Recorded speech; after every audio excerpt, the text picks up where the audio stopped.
नमस्कार भावांनो, बैलगाडा क्षेत्रातील देव वृत्सम द्वादश हिंद केसरी बकासूरचा पेडगाव हिंद केसरी 2026 या मैदानासाठी पायरा 100% फिक्स झालेला आहे. तर तो कोणासोबत या व्हिडिओमार्फत सांगणार आहे. तर भावांनो, येत्या एक दिवसावर येऊन ठेपलेलं मैदान म्हणजे पेडगाव हिंद केसरी ओपनचं मैदान 21 जून 22ला आदतचं मैदान.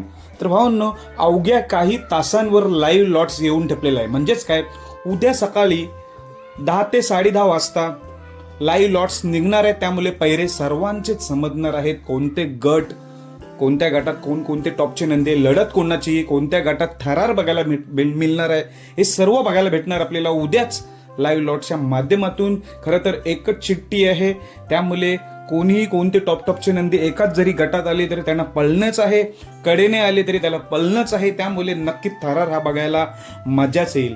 तर भावांनो, बकासूरचा पैरा मी मागासच्या व्हिडिओमध्ये तर सांगितला होता, पण अति स्पेशल व्हिडिओ घेऊन आले आपल्या बकासूर देवाची. तर ही जोडी भावांनो आधी एकदा पळाली होती, जेव्हा स्वर्गीय रणजित निंबाळकर सर हयात असताना. तेव्हा हा आदत सुंदर म्हणजे आता संतोष तोडकर यांच्या नावाने पळतोय सुंदर 11-11. हाच सुंदर आपल्याला बकासूर सोबत फलटण मैदानामध्ये पळताना दिसला होता.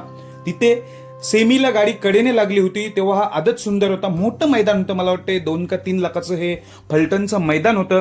तेव्हा बकासूर आणि आदत किंग सुंदर म्हणजे स्वर्गीय रणजित निंबाळकर सर यांच्या नावाने तो पळत होता. तेव्हा सेमी कडेने पळाली होते आणि काय स्पीड होता, कडेने एकदम सुट्टा निकाल घेतला होता. पण तोंडावर गाडी फॉल झाली होती, पण कडेने ह्या सुंदरने बकासूरने सुट्टा निकाल घेतला होता. एवढा स्पीड लागला होता या गाडीला. त्याच्यानंतर पुन्हा एकदा पेडगाव हिंद केसरी मैदानात तोच हा सुंदर आणि बकासूर आपल्याला पळताना दिसणार आहे. सध्या फक्त संतोष तोडकर यांच्या नावाने सुंदर पळते, पण काळजात सर्वांच्या मनात नाव कोणतं असेल तर ते म्हणजे स्वर्गीय रणजित निंबाळकर सरांचं सुंदर. तर 100% पायरा फिक्स आहे. बेस्ट ऑफ लक या दोघांना. धन्यवाद.